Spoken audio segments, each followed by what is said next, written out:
got so motherfucking design on right now. Bring it down, bring it down, bring it down. I got 3 old guys to walk.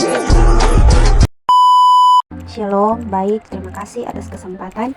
Di saat ini kami dari kelompok 7 akan membahas materi mengenai teknik lingkungan dalam media tanah dan media udara. Yang pertama itu kita akan membahas tentang sampah B3 atau bahan berbahaya dan beracun.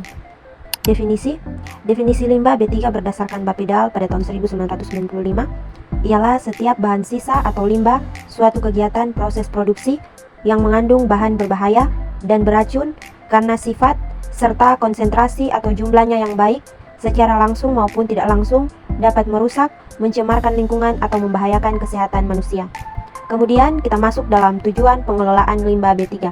Tujuan pengelolaan B3 adalah untuk mencegah dan menanggulangi pencemaran atau kerusakan lingkungan hidup yang diakibatkan oleh limbah B3 serta melakukan pemulihan kualitas lingkungan yang sudah tercemar sehingga sesuai dengan fungsinya kembali.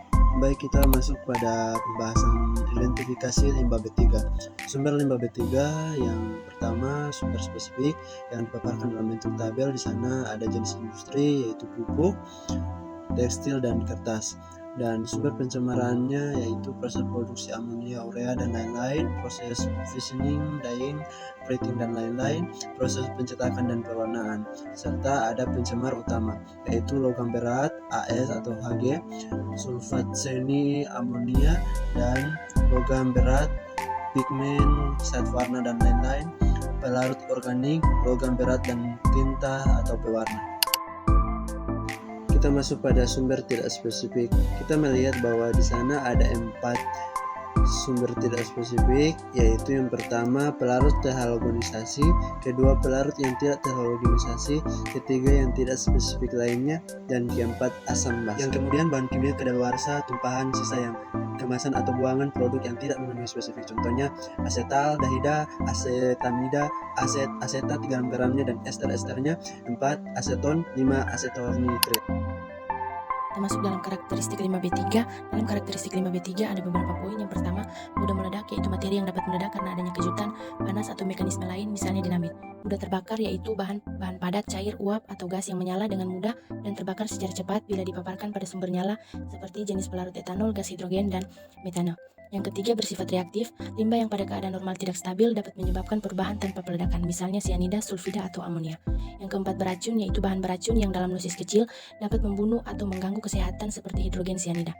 Yang kelima, menyebabkan infeksi, yaitu bagian tubuh manusia yang diamputasi dan cairan dari tubuh manusia yang terkena infeksi, misalnya hepatitis dan kolera. Yang keenam, bersifat korosif, bahan padat atau cair yang dapat membakar atau merusak jaringan kulit bila berkontak dengannya. Kita masuk pada pengolahan dan pengolahan limbah B3. Setiap kegiatan pengolahan limbah B3 harus mendapatkan perizinan dan kementerian lingkungan hidup. Dan setiap aktivitas tahapan pengolahan limbah B3 harus dilaporkan ke KLH. Untuk aktivitas pengolahan limbah B3 di daerah, aktivitas kegiatan pengolahan selain dilaporkan ke KLH juga ditembuskan ke Bapedalda setempat. Pengolahan limbah B3 harus memenuhi persyaratan. Yang pertama, lokasi pengolahan, yang kedua, penanganan limbah B3 sebelum diolah, yang keempat, pengolahan limbah B3, dan yang terakhir, hasil pengolahan limbah B3. Kita masuk pada penjelasan selanjutnya, yaitu mengenai polusi udara. Polusi udara atau yang kita kenal dengan pencemaran udara dapat diartikan sebagai masuknya atau dimasukkannya zat, energi, atau komponen lain ke dalam udara yang disebabkan oleh kegiatan manusia, sehingga hal tersebut melampaui baku mutu udara yang telah ditetapkan. Sumber-sumber pencemaran udara dapat dibagi menjadi 3 bagian, yaitu yang pertama, sumber perkotaan dan industri, yang kedua, sumber perdesaan atau pertanian, dan yang ketiga, sumber alami. Zat-zat polutan atau zat-zat yang dapat menyebabkan pencemaran udara diantaranya ada karbon monoksida, karbon dioksida, sulfur dioksida, nitrogen dioksida, hidrokarbon, klorofluorokarbon, timbal, dan partikular. Zat polutan di udara bebas memiliki beberapa sifat dan bentuknya, yaitu ada yang memiliki bau, ada yang tidak memiliki bau, ada yang dapat dilihat dan ada yang tidak dapat dilihat, serta ada yang berwarna dan tidak berwarna.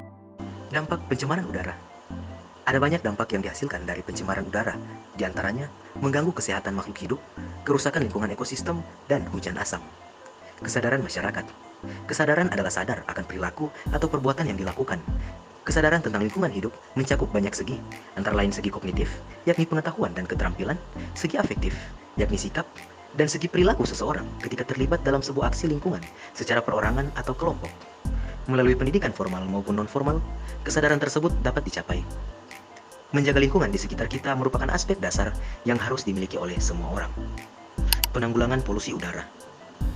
Memang dalam beberapa tahun belakangan, sedang gencar-gencarnya mengenai kendaraan listrik yang tidak menghasilkan gas emisi kendaraan bermotor. Namun, selain itu ada pun suatu upaya yang sekiranya memiliki efektivitas yang patut diperhitungkan, yakni vegetasi dalam arsitektur landscape. Vegetasi alami ataupun vegetasi yang direncanakan dalam bentuk green belt di sekitar sumber polusi udara dapat mengurangi bahkan menghilangkan dampak negatif sumber-sumber polusi udara terhadap masyarakat di sekitar sumber-sumber polutan. Bring it down, make it clap.